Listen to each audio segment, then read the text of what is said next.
თქვენ გამოთქვით გარკვეული მოსაზრებები, ესე ვთქვათ, ყარს ახალქალაქის რკინიგზასთან დაკავშირებით, ამ პროექტთან დაკავშირებით, სხვა მსხვილ პროექტებთან დაკავშირებით მსგავსი მოსაზრება, შენიშვნები ხომ არა გაქვთ და ხომ არ იგეგმება მაგალითად გადახედვა ურთიერთობის, კერძოდ რუსულ კომპანიასთან ინტერაოსთან, გამოძიებიდან გამომდინარე, რომელიც მიმდინარეობს და იმ წინასწარი მონაცემებიდან, რაც გვაქვს. დიდი მადლობა.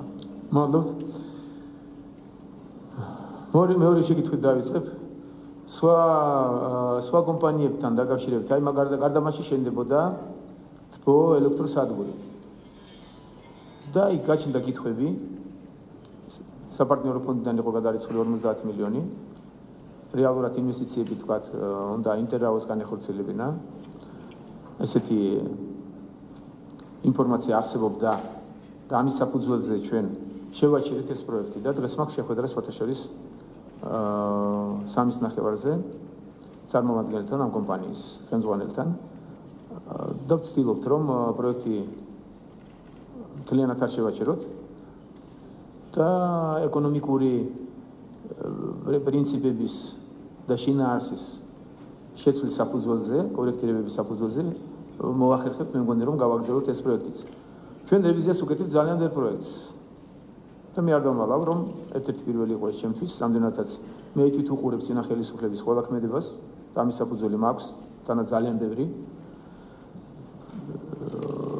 რევიზია გრძელდება კიდე პროექტების, მაგრამ დიდი პროექტებიდან მე მგონი არ არსებობს ესეთი საფრთხე რომ შეჩერება მოხდეს. რევიზია და კორექტირებები შესაძლებელია მოხდეს ბევრ პროექტებში, მათ რიცხვში, ესების შენებობა მიდის, იქ ძალიან ბევრია პროექტები.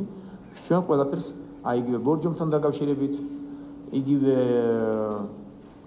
ნებისმიერი წიაღისეული და სასარგებლო რაც ქვეყანას ეკუთვნის და არ არის სწორედ განკარგული, მე მაქვს დავალება გაცემული, შექმნილი მაქვს კომისია ორი ტიპის და შემდგომ კვირაში და ახალ წლებზე მოვახერხებთ ამ კომისიის შედეგები გავაანალიზო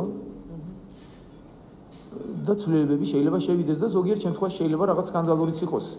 რამდენადაც დადებულია კონტრაქტები და ხელისუფლების მიერ არის დადებული კონტრაქტები და მეორე მხარე ამას მიიჩნევს იურიდიულად და სწორიცა პრინციპი გაფორმებულია იურიდიულად სწორად, მაგრამ ძალიან ხშირად იქ ქვეყნის ინტერესების ხარჯია ეს ყველაფერი გაკეთებული და ჩვენ ვაპირებთ გადახედვას ეს გაგრძელდება. მე არ დავასწრებ მოვლენებს, რამდენადაც კიდევ არ გაჩნდეს ზედმეტი შეკითხვები, მაგრამ მოლოდინი ამის გაგაჩნდეს და თქვენ ამას გაიგებთ, რომ არსებობენ პროექტები, რომელიც დადებულია წინა ხელისუფლების მიერ და არ არის შესასარგებლო ქვეყნისთვის და ჩვენ მის გადახედვას ვაპირებთ. მაგრამ გვინდა გავაკეთოთ ეს ისე, რომ არ მოახერხოთ ბიზნესის დაშინება, შეშინება, ქვეყნებთან ურთიერთობების გაფუჭება და ესე შემდგომ.